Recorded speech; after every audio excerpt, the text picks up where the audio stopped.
Vamos al Evangelio de Mateo, ¿les parece? Capítulo 10, versículo 34 en adelante. Mateo, capítulo 10, 34. Vamos a leer una de las cosas más aparentemente contradictorias en las palabras de Jesús. Aparentemente contradictorias. Porque, ¿qué dijo Jesús cuando iba a irse, hermanos? ¿Qué dijo Jesús? Mi paz os dejo, mi paz os doy, ¿cierto? No como el mundo la da, ¿verdad? Y esa paz la vivimos, la experimentamos, la recibimos. Pero cierta ocasión Jesús, hablando con la gente, incluidos sus 12 apóstoles, se le ocurre decir algo que puede estremecer nuestra mente, nuestro cerebro, nuestra convicción. Entonces Jesús dice: no penséis que he venido para traer paz a la tierra. No he venido para traer paz, sino espada. Porque he venido para poner, ¿qué palabra esa, no? Para poner disensión al hombre, para poner en disensión al hombre contra su padre, a la hija contra su madre y a la nuera contra su suegra. Ahí se salvó mi esposa. Y a la nuera contra su suegra. Y los enemigos del hombre serán los de su casa. El que ama a padre o madre más que a mí, Jesús dice, no es digno de mí. El que ama a hijo o a hija más que a mí, no es digno de mí. Y el que no toma su cruz y sigue en pos de mí, no es digno de mí. El que haya su vida la perderá, y el que pierde su vida por causa de mí, la hallará. Ahí a simple vista Jesús nos está diciendo, a simple vista, abandonen todo, dejen todo, pero vamos a estudiar y vamos a analizar un poco con la ayuda del Espíritu Santo, hermanos, para que esta tarde, lejos de irnos tristes, nos vayamos fortalecidos en el Señor, ¿ok? Con su ayuda y su misericordia. Bueno, ¿por qué Jesús? Y si ustedes leen en la versión 60, el título de esta porción dice Jesús, causa de división. Los que tienen la versión 60 a la mano pueden leer que el título de este pasaje dice Jesús, causa de división. Entonces yo quiero comenzar y decir, hermanos, ¿por qué Jesús causaba división en Israel? ¿Por qué? ¿Por qué Jesús era motivo de división, de discusión, de discordia, de disensión entre la gente? Estudiando un poco, encontré lo siguiente. Dice, analizando el contexto social en el cual el cristianismo surgió, la sociedad judía, helenística y greco-romana del siglo I eran muy de jerarquías y tremendamente estratificadas. Las sociedades daban por sentado de que había clases de hombres superiores a otros y hasta tenían mitos que justificaban tales teorías.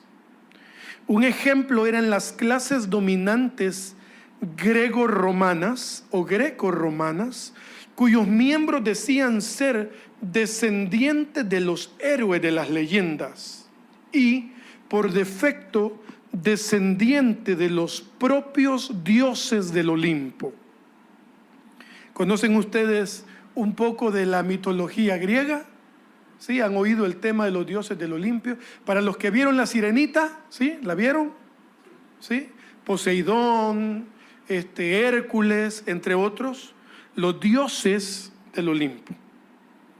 Dice, los grecorromanos tenían su cielo propio. Parece que lo llamaban Eliseo a ese cielo grecorromano.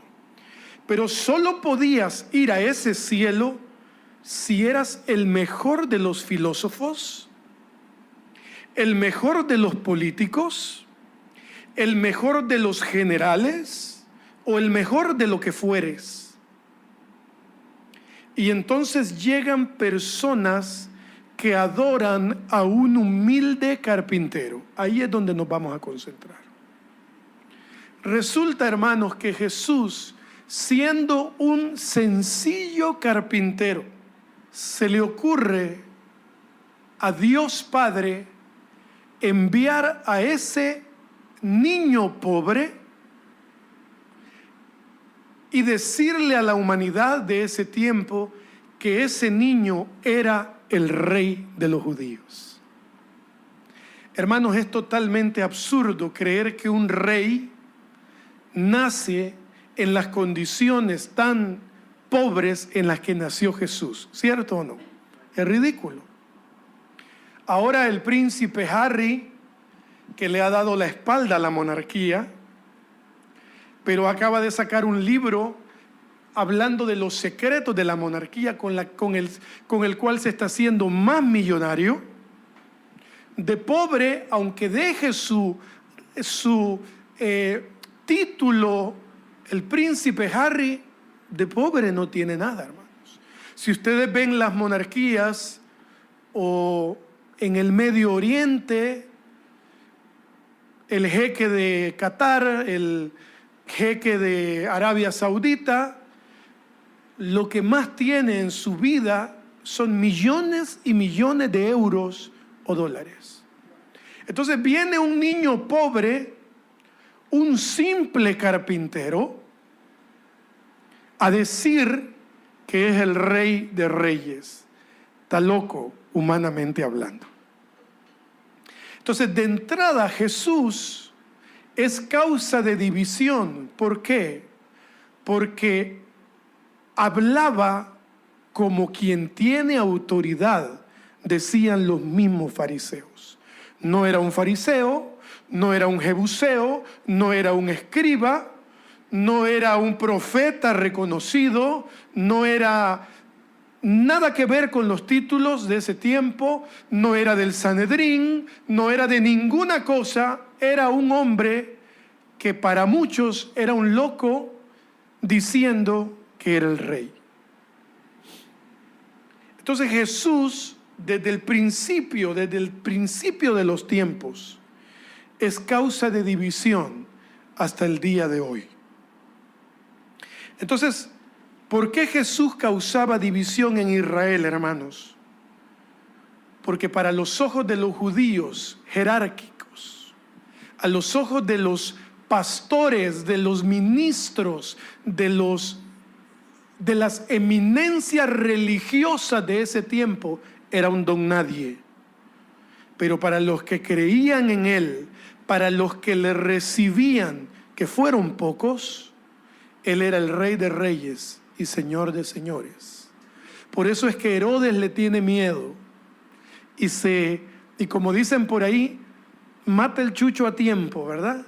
Porque escuchó que iba a nacer un rey. Y ya hemos hablado de esa historia de la matanza de los niños menores de 2 años. Ese es tema para Navidad.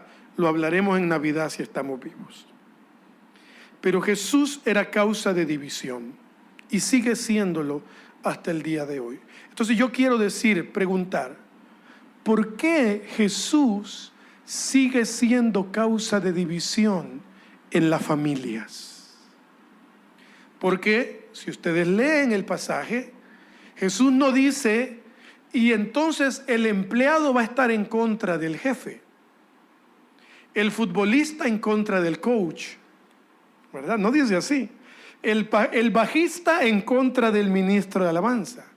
Jesús se toma el atrevimiento de decir la hija, el hijo en contra del padre y de la madre. Qué tremendo, ¿verdad? Qué tremendo. Léanlo en el 35. Porque he venido para poner disensión. ¿Alguien me puede decir qué significa disensión sin ver el Google? ¿Como en contra? ¿Está bien, más o menos? División. Según el diccionario, dice que es la falta de acuerdo entre dos personas. Sencillo. Disensión, falta de acuerdo entre dos personas. Y la palabra dice, pueden estar dos juntos, andar dos juntos, si no estuvieran de acuerdo. Entonces, disensión dice, al hombre contra su padre, a la hija contra su madre y a la nuera contra su suegra. Y el 36 dice, y los enemigos del hombre serán los de su casa. Lo busqué en el original. Ustedes saben que yo me tomo el tiempo para buscar el original y tenía la esperanza de que dijera en vez de madre, amiga, pero no, dice madre. Tenía la esperanza de que en vez de decir padre dijera padrino, pero no, hermanos. Dice el hijo contra su padre y la hija contra su madre. ¿Por qué Jesús causa división en las familias cristianas? Y yo apunté algunas cosas que he vivido, oído, visto a través de los años.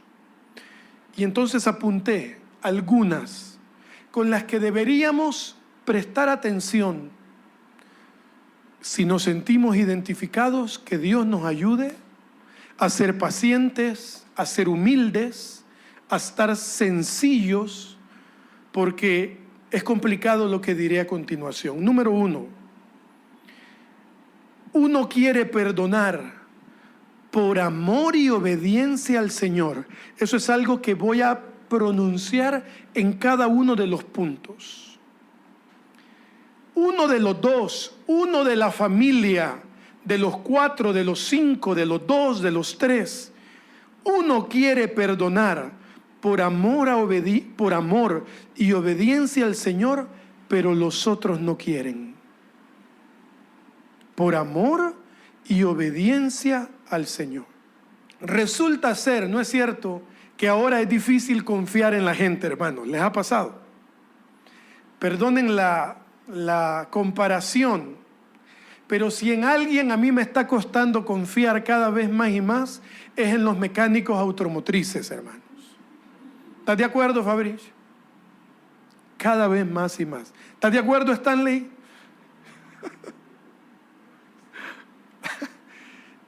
Y qué triste lo que acabas de decir, pero lo tengo que decir. Ahí déjalo en la grabación, Will. Y si dicen que son cristianos, menos confianza les tengo. Es muy triste, ¿no? Es muy triste.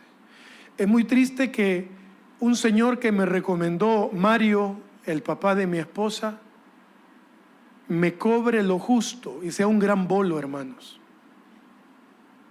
No es posible que este señor que me recomendó Mario, un día de estos me haya dicho, mire, no se preocupe, Abraham, yo le dejé mal eso. Si usted me quiere dar algo, está bien. Si no, no se preocupe. Y un amigo que yo tenía, y tengo un testigo, allá está Will sentado atrás. Yo tenía una camioneta que era marca Mazda, modelo Tribute. Will me le llevó los amortiguadores nuevos a este amigo, nuevitos. Yo le escribí a Will, mira, necesito unos amortiguadores, ayúdame, ¿cuáles? Will me ayudó comprando, se los llevó a este amigo. Pasaron los años y antes de vender ese carro, Will me ayudó revisando los amortiguadores y me dijo, Abraham, estos amortiguadores son los originales que traía la camioneta. Aquellos amortiguadores que lo compraste, no te los cambiaron. Hermano en Cristo, cristiano, predicador, amigo, entre otras y otras y otras y otras. Mi deber es perdonarlo. ¿O no? Sí, hermanos. Y es que perdonar una traición es duro. Perdiste mi confianza. Para que yo vuelva a creerte, va a estar difícil. Todo lo contrario a lo que la palabra del Señor nos enseña. Entonces, Resulta ser que a veces las hermanas, ¿verdad? Dicen, te lo dije, ¿verdad? A mí me ha pasado y lo digo con sencillez. A veces Andrea me ha dicho, no, y yo, sí, y al final era no. Y luego de descubrir las cosas, viene la siguiente etapa para el Hijo de Dios: perdonar. Y tal vez uno quiere perdonar por amor al Señor, pero el otro todavía está teniendo problemas, todavía está teniendo un poco de conflicto para perdonar. Número 2, uno quiere dar, uno en la familia quiere dar por amor y obediencia, y los demás no quieren dar. Número 3, uno en la familia quiere servir en algo por amor y obediencia al Señor, y los otros no quieren servir. ¿Por qué? Porque en la otra iglesia nos quedaron mal, allá donde íbamos, allá nos trataron mal, y es comprensible que haya temor, que haya un poco de incertidumbre. Ahí debemos tener cuidado de que Jesús en nuestra vida, el amor a Cristo, no se vuelva una causa de división en la iglesia. Uno quiere corregir y el otro no tanto. El papá le dice al niño no, y la mamá le dice sí, o viceversa. Uno quiere cuidar lo que ve en la televisión y el otro no tiene problema con ver cualquier cosa porque dice que tiene una open mind, una mente abierta. Uno quiere dejar de pelear y discutir, pero el otro quiere seguir peleando y discutiendo por todo y por nada. Uno quiere dejar de pelear por amor al Señor. Hermanos quieren dejar de pelearse por herencias, por propiedades. Uno quiere decir ya está bien, así que quede, y otro quiere seguir peleando. Hermanos, Jesús sigue siendo causa de división en las familias, y es nuestro interés en este tiempo realmente decir: no pueden caminar dos juntos si no estuvieren de acuerdo. Pero para que haya un vínculo de amor dentro de la familia, es necesario ponerlo a Él en el primer lugar y renunciar a mí, a lo que yo quiero. Hermanos, no es posible que un cristiano pase 10, 15 años peleado, resentido. Hermanos, ¿podemos resentirnos? Sí, hermanos, podemos resentirnos. ¿Podemos enojarnos? Podemos enojarnos. ¿Podemos molestarnos con nuestro esposo, nuestra esposa? Podemos molestarnos. Pero si usted pasa 3 días lleno de molestia, lleno de enojo, hay algo que debe ajustar en su vida. Hermanos, es difícil, es complicado, pero cuando el Señor es mi rey, cuando Él decide por mí, la situación se puede volver menos complicada. Y entonces viene la siguiente pregunta y dice: ¿somos dignos de Cristo? ¿Por qué lo pregunto? Porque Jesús dice en el 37: el que ama a padre o a madre más que a mí no es digno de mí. El que ama a hijo o a hija no es digno de mí. El que no toma su cruz y sigue en pos de mí no es digno de mí.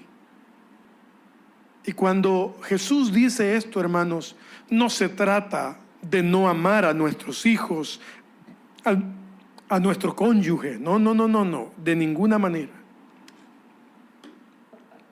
Jesús se refiere en esta ocasión a saber amar a la familia.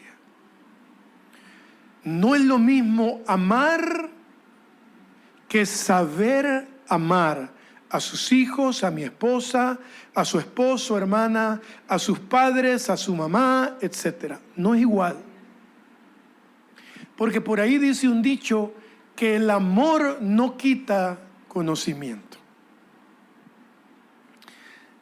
No me pregunten más, solamente les puedo contar que un día estaba viendo Caso Cerrado. No me pregunten más, me apareció en el algoritmo de Facebook. Y estaba la doctora esta señora, ¿qué apellido es?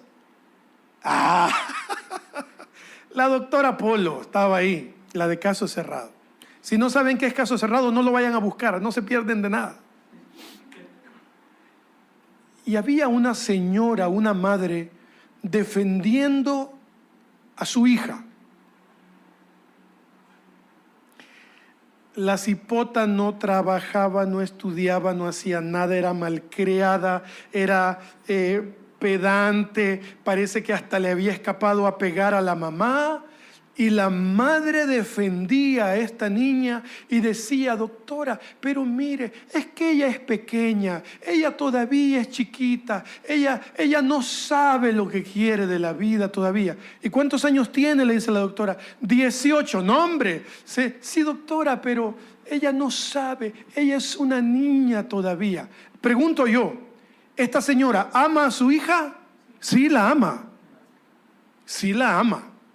La quiere, la sobreprotege, pero no sabe amarla de la manera correcta.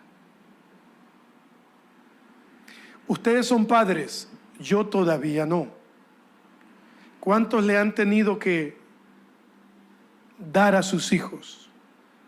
Decía mi tía, porque mi mamá nunca me lo dijo, pero me decía mi tía: esto me va a doler más a mí que a vos. ¿Es cierto? ¿Sí es cierto? ¿Algún día lo experimentaré yo también? ¿Sí? Esto me va a doler más a mí que a ti. Y una vez le dije a mi tía: no le creo nada. A mí me duele más. Mire cómo me deja. Pero no entendía que es en el corazón. Está bien, en los sentimientos. A mí me dolía más, pero bueno, es tema de otro día. Hermanos, cuando Jesús dice: el que ama más a hijos que a mí, no es digno de mí. Es Jesús literal, no tan literal, ¿verdad? Jesús lo que está diciendo es: si ustedes anteponen a sus hijos en la corrección, en la llamada de atención, si ustedes anteponen el amor equivocado para sus hijos antes que a mí, ustedes no han entendido de qué se trata.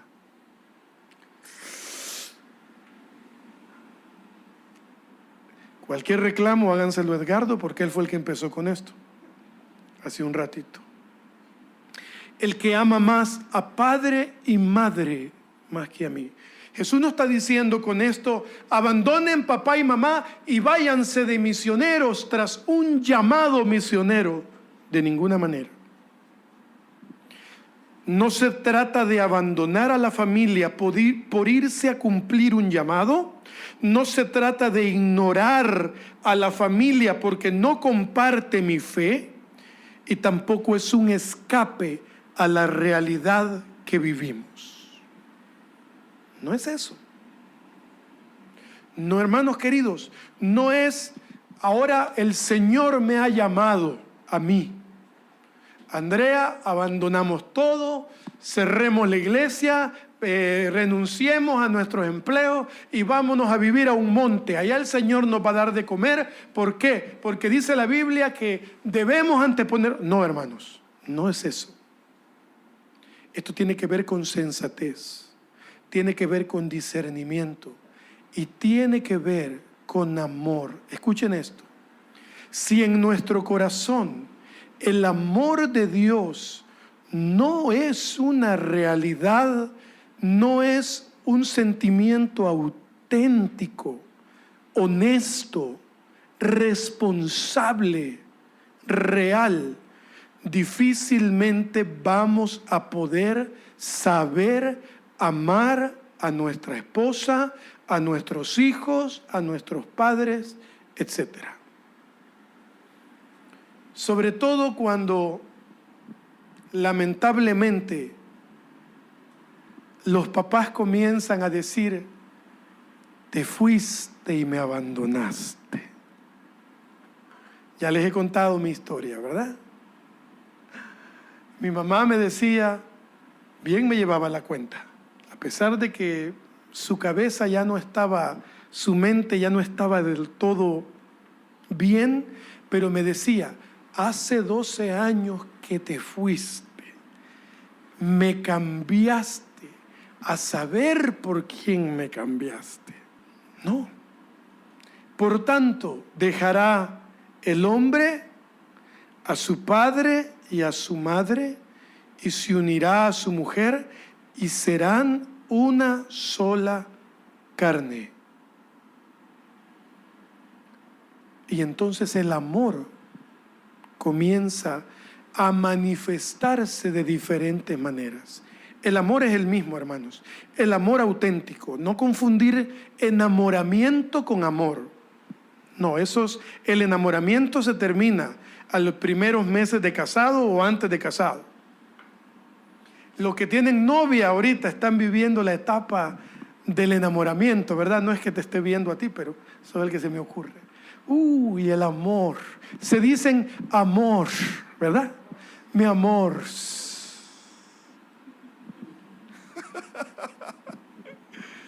Con el tiempo empieza a surgir el verdadero amor. Cuando uno tiene que sacrificarse con el otro. Hermanos, es necesario que aprendamos a amar a nuestra familia con cordura, con responsabilidad.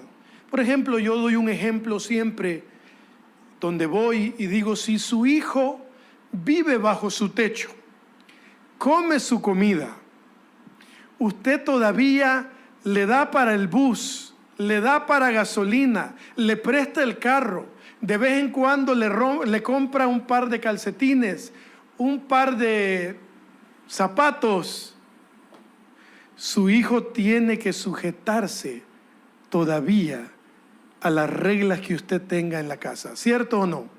¿Cierto? Así, gracias viejo, así tenga 45 años. Bueno, ya de 45 años viviendo con la mamá, ya algo está pasando, ¿eh? Hermanos, Jesús nos está pidiendo que aprendamos a amar. ¿Para qué? Para ser dignos de Él. Y el tercer punto, duro también, dice: el que no toma su cruz y sigue en pos de mí, no es digno de mí. Y dice el 39, el que haya su vida la perderá, y el que pierde su vida por causa de mí la hallará. Quiero preguntarles, ¿qué es haber hallado la vida y perderla? ¿De qué se trata eso? ¿Qué es haber hallado la vida y perderla? Me fui al original, el New Testament Montgomery. Dice: el que ha salvado su vida, la perderá. Y el que haya perdido su vida por causa de mí, la hallará. ¿Qué hallará, hermanos? Hallará la salvación. El original griego más profundo dice el alma, porque el alma tiene que ver con salvación. La versión de 60 dice, el que haya su vida la perderá. Pero el original dice, el que ha salvado su vida la perderá. Hermanos, sea de una o de otra forma, siempre vamos a tener que decidir perder nuestra propia vida por causa de Jesús. Jesús dijo, el que no toma su cruz cada día. Lucas capítulo 9, 23 dice, y decía a todos, si alguno quiere venir en pos de mí, niéguese a sí mismo, tome su cruz cada día y sígame.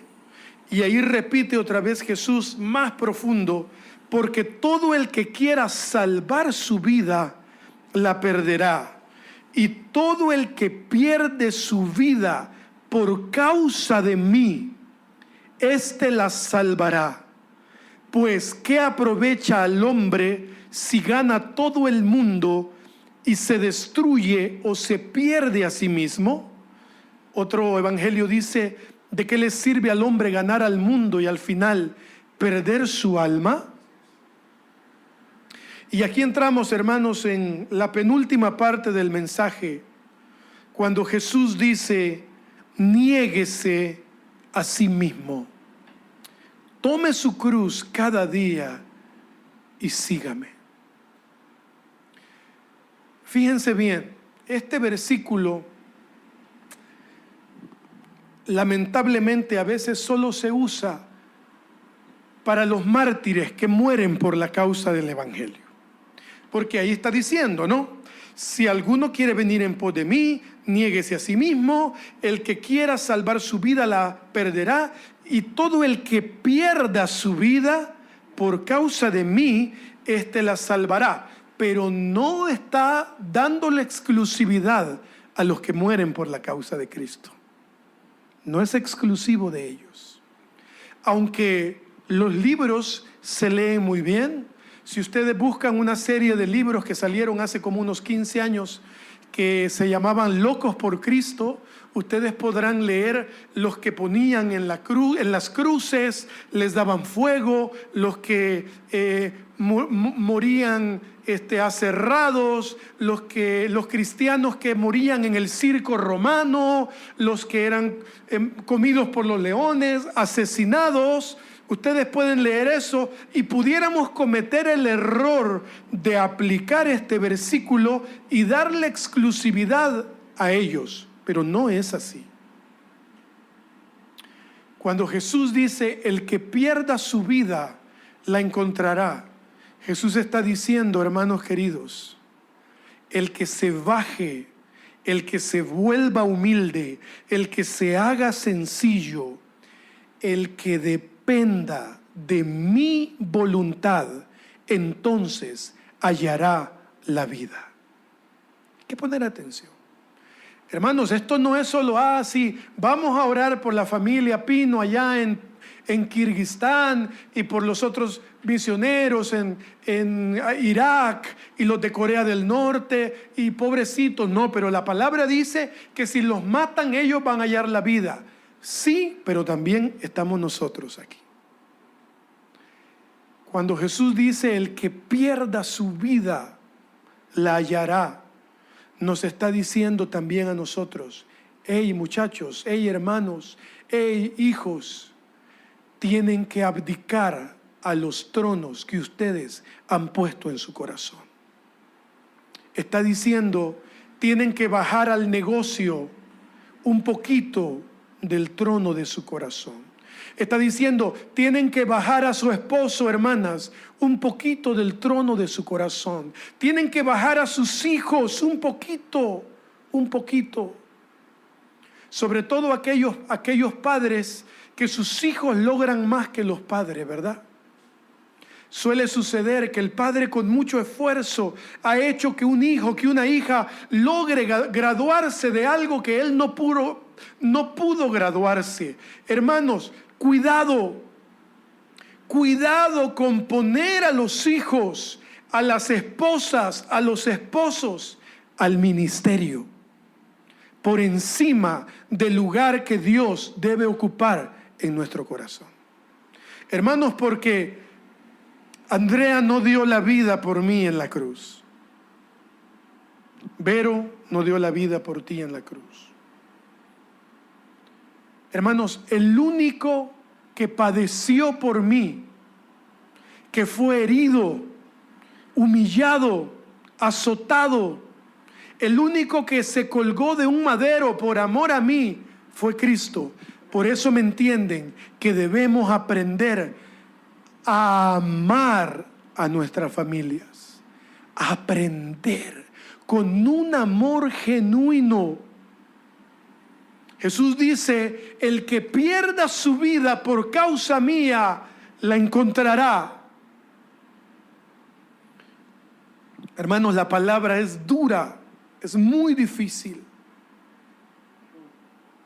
La palabra es maravillosa, pero iglesia, es necesario morir para vivir.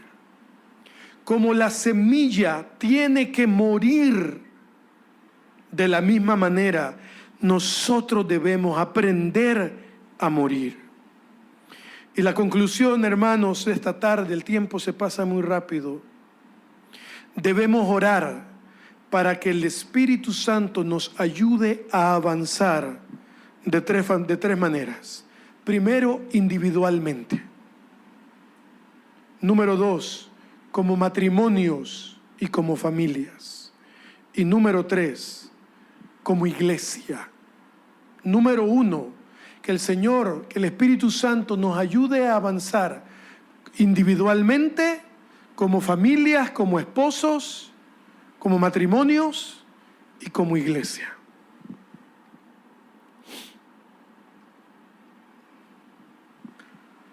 Aquel canto que se escribió, he decidido seguir a Cristo, lo escribió un misionero en algún lugar al que terminan asesinando los nativos de una aldea. Pueden buscar ustedes el video en YouTube.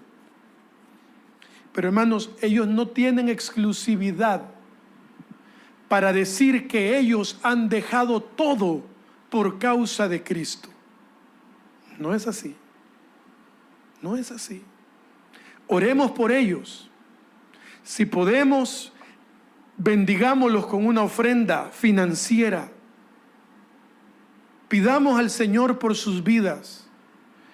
Hermanos, pero nosotros también debemos aprender a morir para vivir. Debemos aprender a amar a los que nos rodean. No perder la cabeza por amor. Ustedes dirán, Abraham, pero es que no has tenido una niña, no has tenido un hijo. Hermanos, esa ventaja me la llevan ustedes. Probablemente no tengo hijos, no soy padre, pero no quiere decir que yo no les pueda decir, valga la redundancia, que si ustedes no enseñan a sus hijos la palabra, sin importar el tiempo en el que vivimos, el Señor se los demandará. Lo siento mucho. Para eso no tengo que ser papá ni de unas gemelitas hermosas, rubias, ojos verdes, igual que yo. Que me abran los ojitos. Papi. Will, papi. ¿Amás a Raquelita? Dios guarde, absolutamente. Pero eso no quiere decir, Will, que no le tienes que enseñar que es su compromiso la palabra. ¿Quién más tiene niños chiquitos? 3 niñas. Ya Javier ya cumplió 17, ¿verdad? Niños chiquitos. Los suyos, Fabricio, 15 me dijiste, ¿verdad? Sí. Bah, David ya está grande. Hermanos, no tengo que ser padre para decirles eso. Ahora sí soy esposo. Ahí sí estamos a la misma. Mi esposa es lo máximo, hermanos. Y no es porque ella esté aquí. Es lo máximo. Se enoja poquito.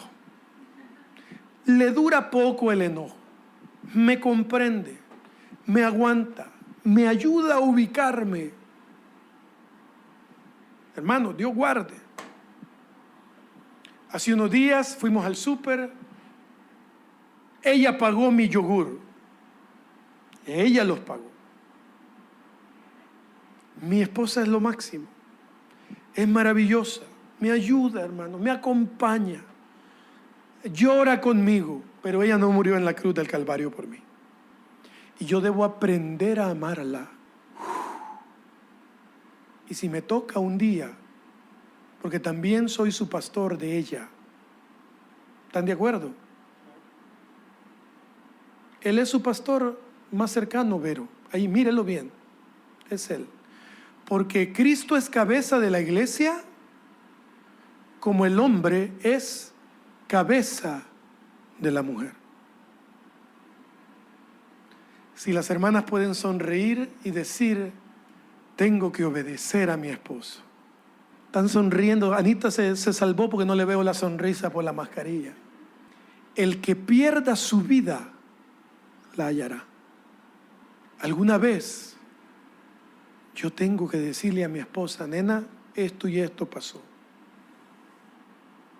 Porque el Señor me lo preguntará. Hermanos, a mí no me va a preguntar el Señor qué hice por Will. No me va a preguntar el Señor qué hice por Vero. Le va a preguntar a Edgardo por Vero. A mí no me va a preguntar el Señor por Ceci. Le va a preguntar a Mario por Ceci. Aunque se me esconda Mario. ¿Están de acuerdo o no están de acuerdo? Totalmente. Y mi esposa amada, que es maravillosa, si un día ve algo en mí, ella tiene que decírmelo. ¿Están de acuerdo, hermanas? En amor, claro está. Es recíproco, pero es de saber aprender a amarnos.